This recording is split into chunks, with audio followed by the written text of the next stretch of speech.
Hello everyone and welcome to another episode of On Air with Valair. I am Valair Shabilla. I cover Nashville SC for SixOneFiveSoccer.com, the premier soccer destination for all Nashville fans. It's been a little bit since we've done this.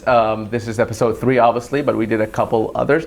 But don't worry, we're back with a bang. We're back with a big one here, and we have somebody who's been a fan favorite since the moment he joined Nashville SC.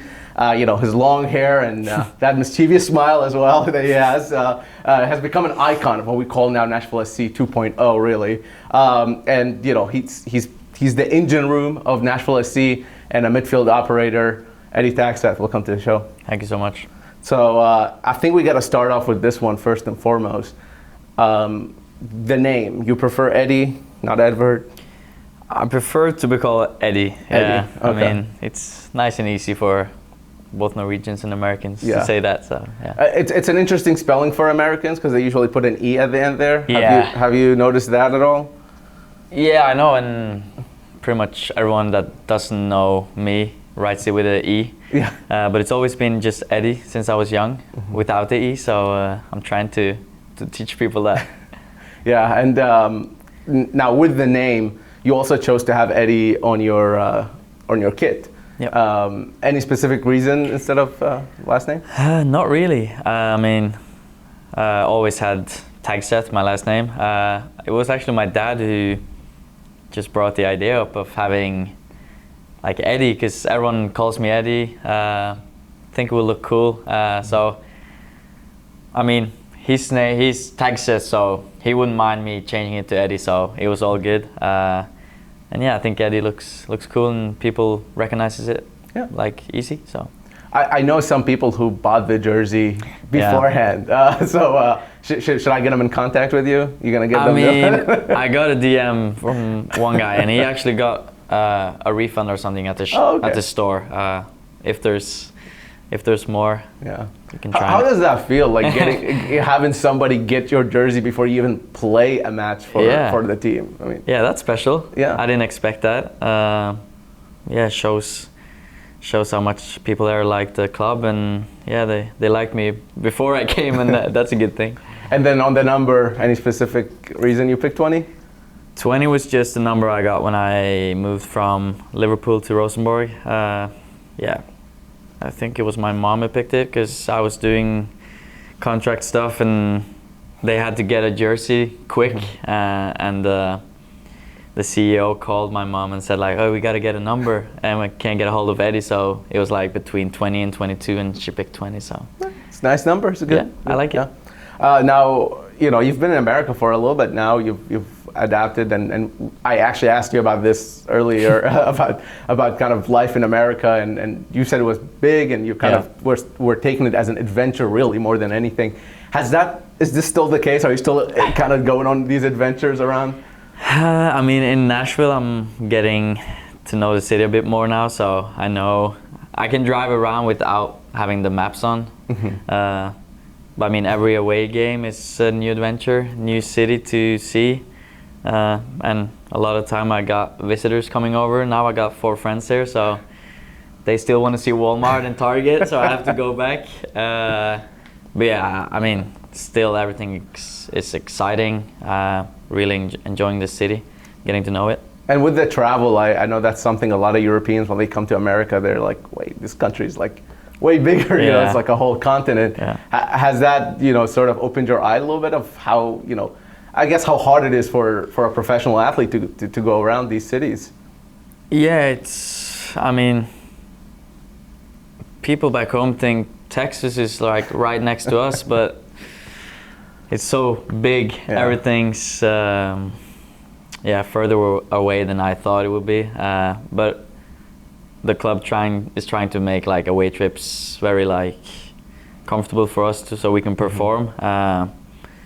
But yeah, it's a different challenge. In Norway you don't get this, in Europe you don't get this. So it's a big challenge for clubs in MLS. Sometimes you have to travel 5 hours on a plane. That's like playing in Portugal, in Norway is like crazy. But yeah, we're lucky to have the support from the club and making it comfortable for us to play away games as well. That's awesome. Yeah, I think every now and again I'll see a graphic about a European team going on this far away trip in Europe, and it's like, you know, it's like from here to like Kansas, you know. Yeah. It's like, that's just another day here, really. It's very different. Yeah, I think you know, you can drive from the east point of Texas to the west point of Texas, and it will take you 16 hours, I believe. So that's just one state.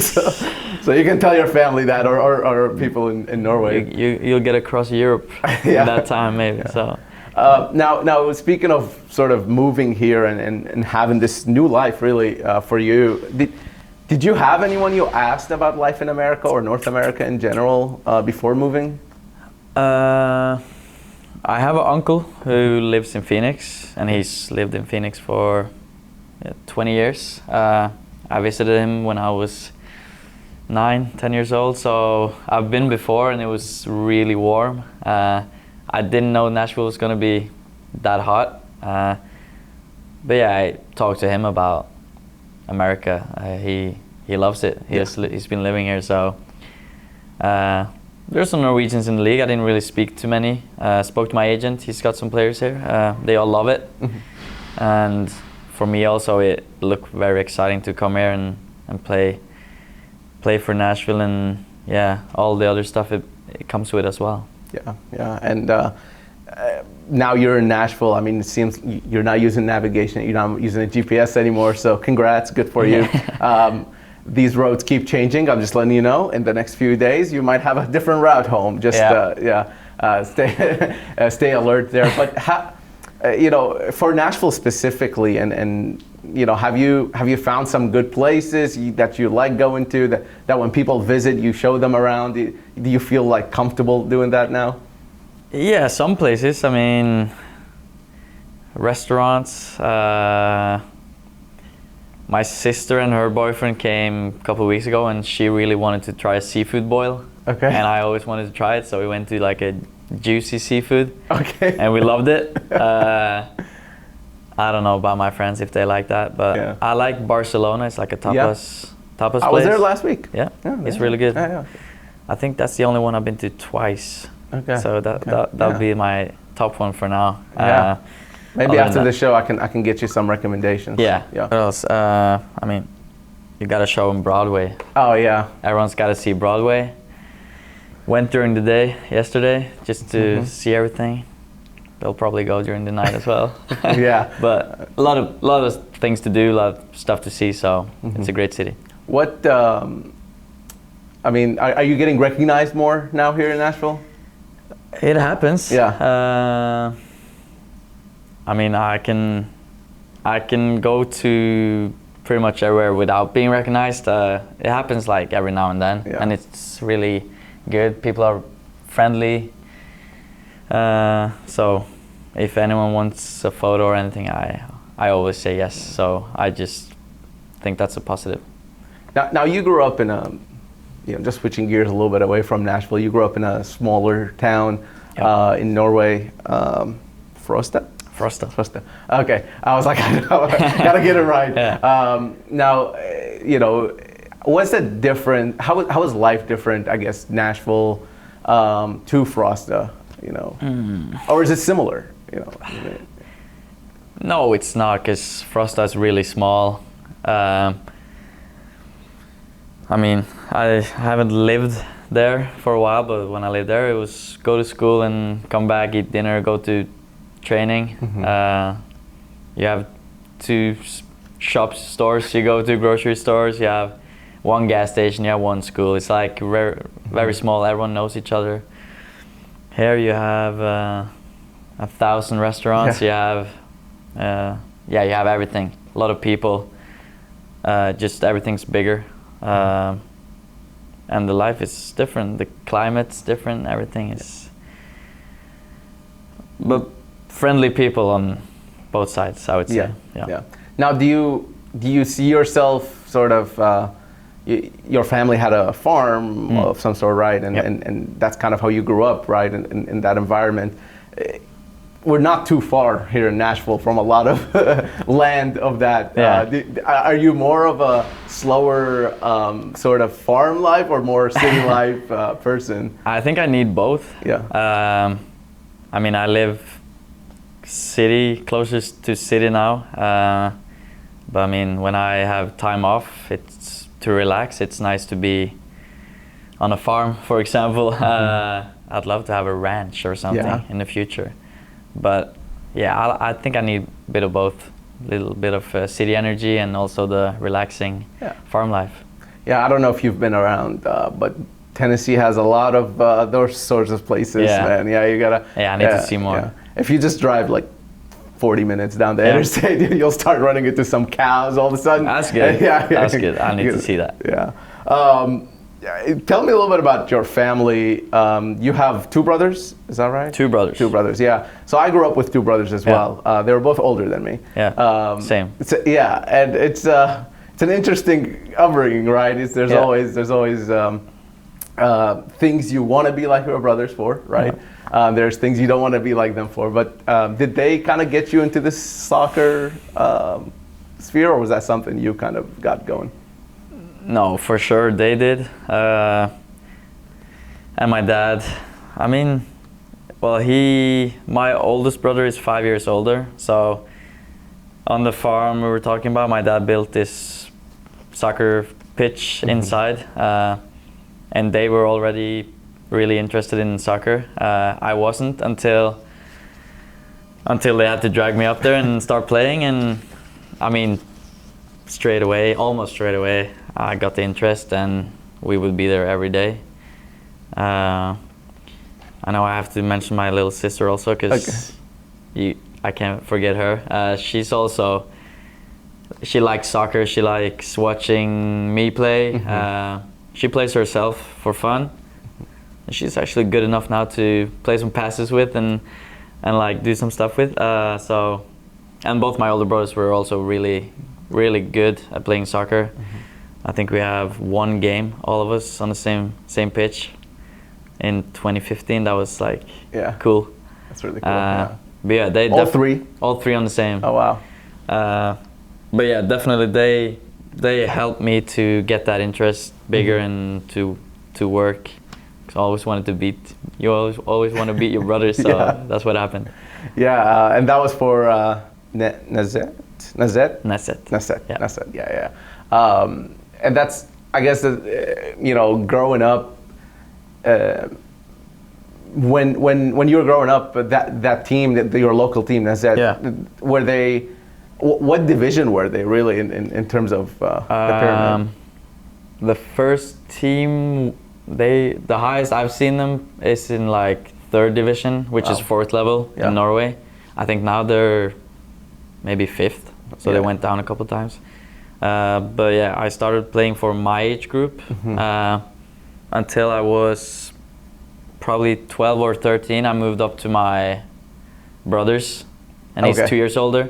Okay. And so you were playing up? Yeah. So I was mostly with him then. Also played some games with my age group. And then it was first team from when I was 15. Wow. But I was going back and forth from England all the time, like 2 weeks in Liverpool. Come back, play with Nasset. So you trained in Liverpool? Yeah, because I signed a pre-contract when I was 14, and the deal was finishing school in Norway. So I had to go back and forth to train. So it was like really different. How do you deal with that as a 14-year-old, 15-year-old? I mean, I loved it. Yeah? Yeah, because came back, school in Norway, and played with my friends for 2 weeks, and then bring a family member, go back to my apartment in Liverpool to train with my favorite team. So it was like, not a holiday, but like, I mean, I got days off from school, so it was good. I liked it.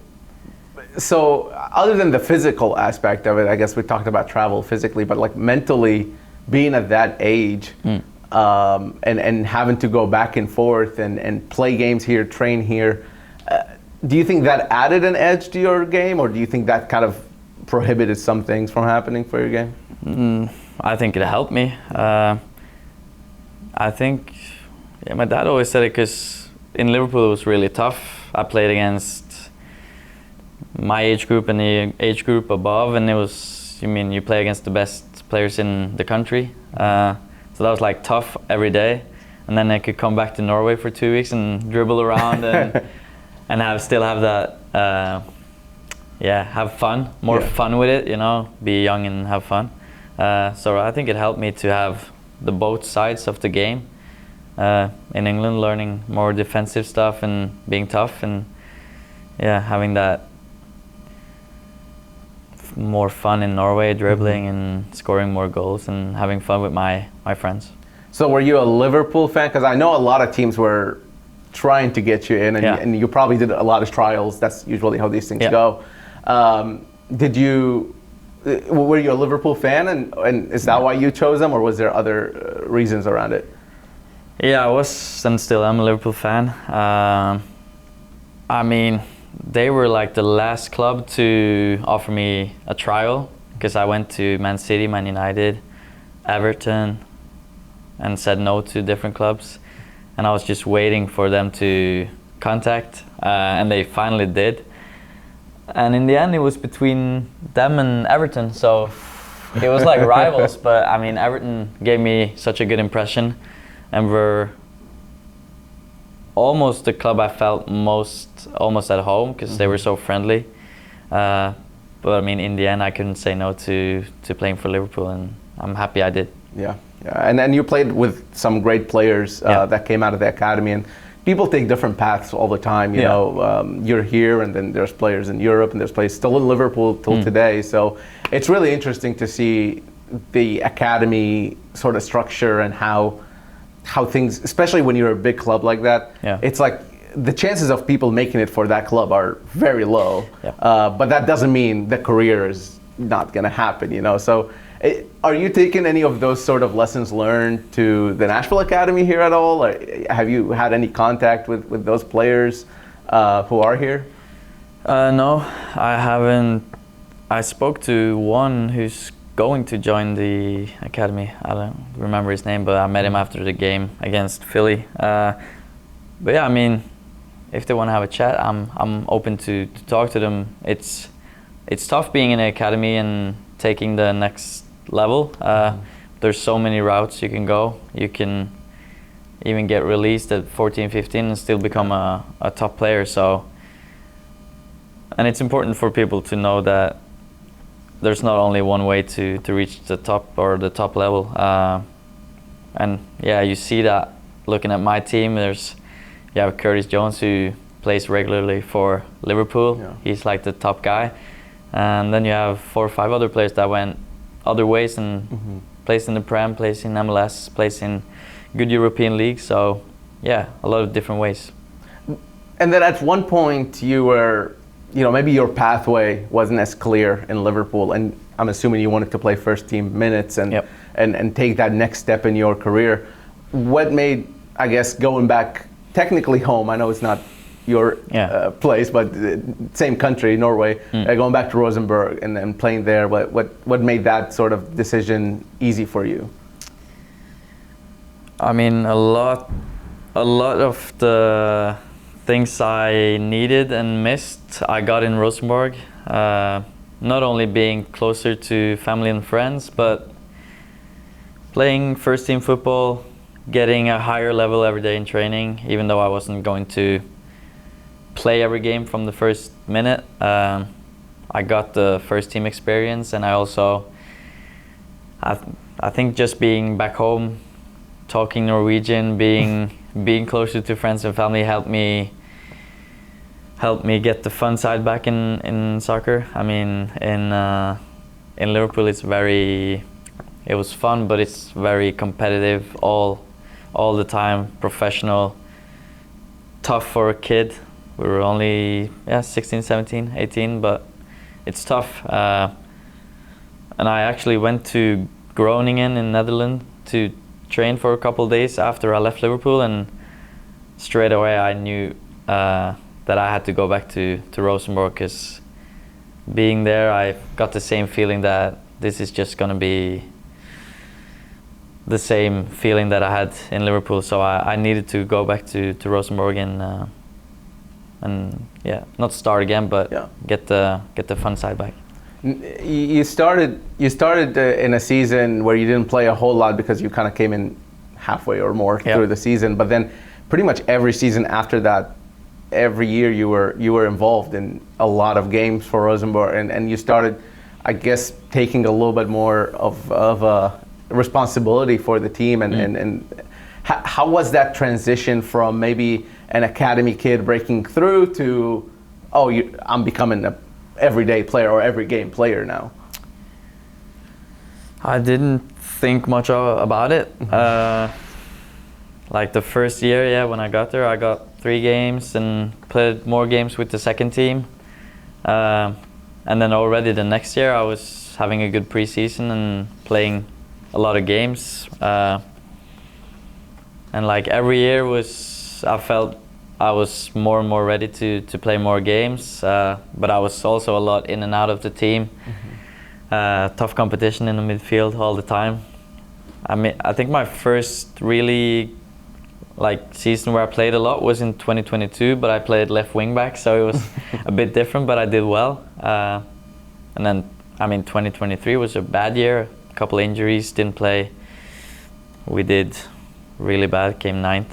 And then last year was the best year I had so far with, playing more, taking more responsibility, being captain some games, and scoring goals and assisting. So I was really happy, and also felt like I wanted a new challenge and then take the next step. Going back to that one season where things didn't go well in 2023 and the team finished 9th, do you think that experience, not that you needed it, obviously nobody wants to be not have, but do you think that kind of helped you build up what it's like to be a professional athlete, and that there are some downs, and dealing with that maybe helped you get even better? Yeah, every injury, every setback makes you stronger when you manage to get back from it. I also had a couple big injuries in Liverpool, which was really tough because then you're also away from everyone, you're younger, and the only reason you're there is to play the game. So that was tough. So I was used to it, and I've always felt like I could deal with setbacks in a good way. But that was a really tough year, and I was extremely happy with the year after to come back and have a good season and get Rosenborg back to Europe this year, to European qualifiers. So that was also a good way to leave. So every season you had like 1 goal, and then last year you scored 7. Yeah. What happened there? Did you change your boots? Like what? I mean, if you look at some of them, they're not the best goals. They all count the same. They all count. Some of them are really good. No, I mean, I think I got to play in a role where I was really comfortable, got more games. Just playing every week helps the confidence, helps knowing your role. And also the way we play, I got freedom to get into the box and score goals. And I have that here also, but they haven't come yet. But also last year they came late, so I'm still pretty sure they will come. Is that an aim for you with Nashville to score more goals, or to score a goal? Yeah. I want to score. I want to score a lot of goals, but I know that's not my biggest strength. But I mean, if I can provide assists and goals, as well as running around and tackling people, that would be amazing. I guess it helps having the Golden Boot leader and Hani Mukhtar. It helps a lot. Yeah. I mean, they step up when we need goals and assists as well. So yeah, we're happy to have them. Now, you've answered a lot of questions about Nashville, so we don't need to rehash the decision necessarily, but was the expectation for you to come here and be as important as you are to this team? Because you've started 19 out of the 20 MLS games so far. You've provided 3 assists as well. I mean, was that always the expectation from your end coming in? I mean, it wasn't the expectation. I was hoping. I was confident that I was good enough to come here and be starting games and playing well. but I was also, what should I say? Like, I was ready to not start games, to work hard to get my chances, and be patient to get my chance if I wasn't gonna start every game. So it's gone as expected, but almost better, because I felt like straight away it was a playing style and a team and teammates that suited me well, and I love it here. So being comfortable with my teammates and everyone around helps me perform on the pitch. So I didn't expect it to be this good this quick, but I'm obviously delighted that it is. Yeah. And how, I guess with settling in outside the pitch, does winning on the pitch help settle you quicker into the city? Yeah, I mean, winning is good. Like, either way you look at it, I think winning it helps. But even if we would have had a good start or a bad start, this team and the people in this club is from day one been extremely good to me. Straight away getting the help to settle in as quick as possible and just making me feel like home. And for a new player, that's what you need. Maybe more important than getting on the field and playing well. I think you need to settle in outside the field. So that's been really good. Yeah, awesome. Well, we're coming to an end, don't worry, but I have some fan questions. Yeah. So we're gonna run through them real quick, and then you're free after that. Okay? Sounds good. And for everybody watching at home, if you want to submit your questions to the next player we interview, you can become a Kappa member at 615soccer.com and subscribe there, and you'll be able to also submit your question to the next interview that we have. So make sure you're subscribing, 615soccer.com again. Eddi, we're going to start with, I think this is pronounced Cobb John from our Discord. Thank you for that. What's your impression of the level of play in MLS versus other leagues that you played in Europe? It's really good. I expected it to be really good. I knew it was very physical, like extremely athletic players with a really high top level that's played in other amazing leagues. But for me, this level it's not higher than expected, but I feel it every game that this is a really good level. And I think being from Norway and European people probably don't recognize this league as good as it is. So I keep telling them it's really, really good. And yeah, you see the players coming to this league. It's not only retired people, it's young, good players, and also big European clubs are buying players from this league, so it's high level. Yeah, like yourself, young player coming in. Talented, high-level player. Yeah. Who's going to be the next Eddi Tagseth from Norway? That's what we're asking here. Yeah, we'll see. And then this one is from AJ and David as well. Who was there a player you modeled your game after when you were growing up? When I was a lot younger, it was Messi. Okay. Yeah. Yeah. I mean, I always liked him. Still do. I liked Steven Gerrard. Mm-hmm. I'll have to say those. Did he two. coach you? Yes, at he did. some point? Okay, yeah, I was gonna say. Yeah. How does that feel? Amazing. Okay. He did. Yeah, first year at the under-18s, he was my coach. Yeah. And I played in his position. Had number 8 on the back. So look at this guy. So yeah, that was great learning from him. He was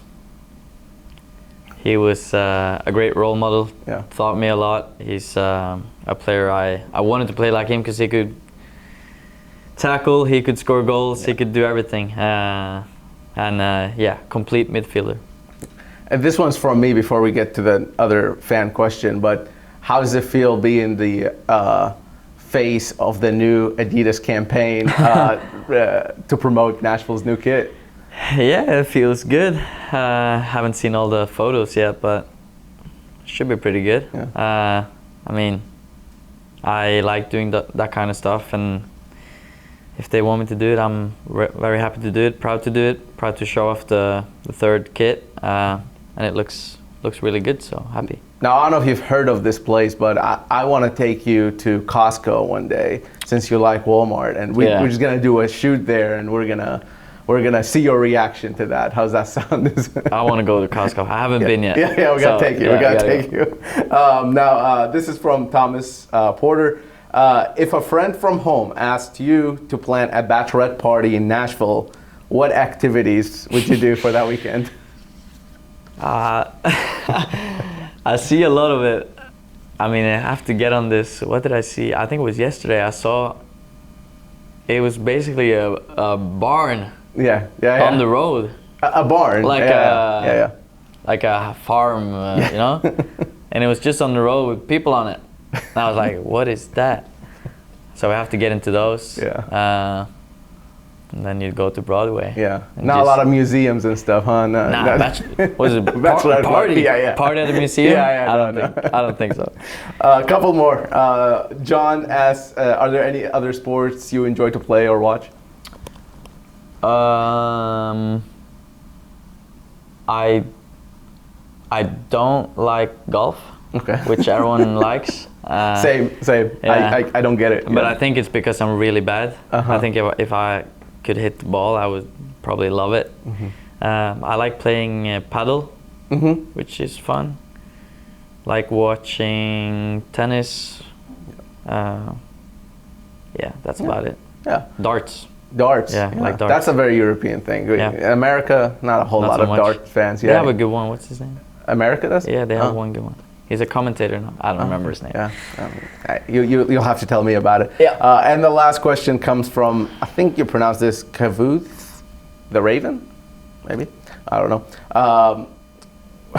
This is a little bit, I have to modify this question a little bit, but what is, you don't have to answer it. What is your go-to thing you say to players to rile them up? Oppositions. I mean, just smile. If they're angry and you smile, they get more angry. Yeah. Or like I think smiling, I think they don't like when I smile. Yeah. And I would smile anyway, so just be kicking their heels a bit and then smile at them and trying to be friendly after. They don't like that. So I think smiling. That's great advice for anybody listening. Any last messages to Nashville SC fans and the Nashville soccer community, I guess, in general?